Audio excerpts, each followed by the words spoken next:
Alright, so this is the APC I recently built with this rose wheel case, and I did place an RTX 37 in here, which is a bit too much for the Ryzen 5 1600 that's in here. What we are going to be doing is taking out the 3070 and putting in this 1660, which should be more than enough for that CPU to handle. Of course, you'll notice that most of my cards, well, almost all my NVIDIA cards are EVGA, because that's my favorite manufacturer until they stopped making GPUs in 2022. Haven't bought a single NVIDIA card from another company since. I have tried a couple of AMD cards. Cards been great. The problem is that I always have the software issues. You know, one thing or another.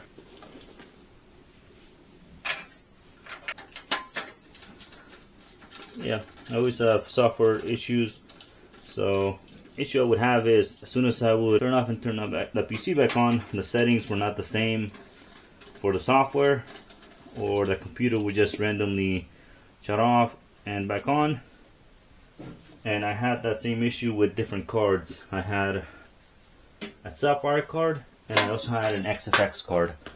And between Sapphire and XFX, I prefer Sapphire. I like the build quality better. Cards for AMD, I mean, XFS still good, just that I prefer the Sapphire card a bit better. Had the 6600 XT. That was an amazing card. But anyways, yeah, just the AMD software that I'm not really a big fan of. People that have never tried an AMD card will probably agree with me and be like, AMD sucks, but they really haven't had any issues with it because they've never actually tried it out.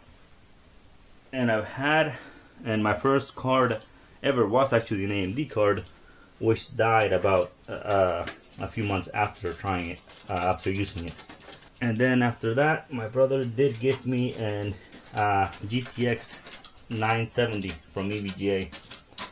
And that card is still working up to this day. It still runs, no issues. The only issue is that well, NVIDIA no longer releases quality of life updates, so no longer does optimization with games for it. So yeah, new titles are not going to receive optimization. I believe they did that. They no longer support 900 series or cards that came before it. And I think that AMD was trying to do something similar, but AMD was trying to do that with the 6000 series cards, which are not that long ago that came out.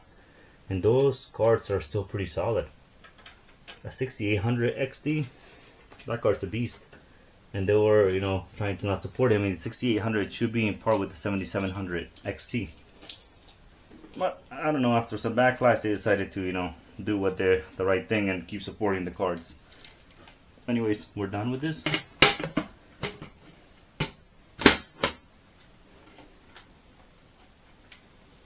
Pretty sure someone's gonna ask about this. Let me just rip this off. Looks really nice. Didn't want to do that because I don't want anybody to see my reflection. After some people see how I look like, I'm probably gonna lose almost all my subscribers. I'm gonna get a bunch of dislikes on my videos. 1660 card, 32 gigs of DDR4, and a Ryzen 5 1600. You should be able to play most games in 1080p. Mid to high settings. Even the poorly optimized trash that is now AAA games should run in 1080p low settings, because they no longer care about completely optimizing their games. I mean, if you don't believe me, just play any game and zoom into any area and you see how awful it looks. I know, because I used to play it in 4K with some of my cards. I mean, I have better cards than this one, and it looked awful. I mean, I played Black Ops 6 when it came out. It was complete trash. So I asked for a refund, and Steam gave me a refund.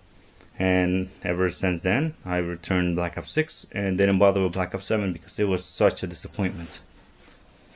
Alright.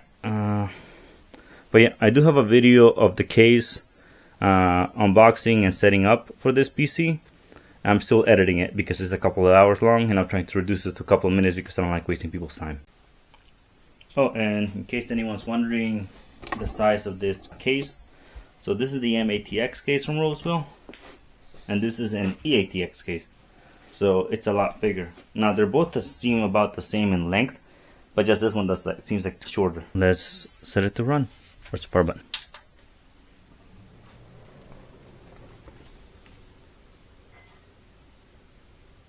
Oh, and in case you're wondering, you can see part of the RGB through the back of the case here. You can see my awful cable management. And looks like I have a BitLocker recovery issue, and this happened simply because I changed my graphics card. Microsoft, you are complete trash for this. I don't know what's becoming of you. But anyways, seems like I can't show anything about the card anymore. Yeah, Microsoft sucks. And I paid for this license too. Thank you for watching the video. I need to figure this issue out. Have a nice day.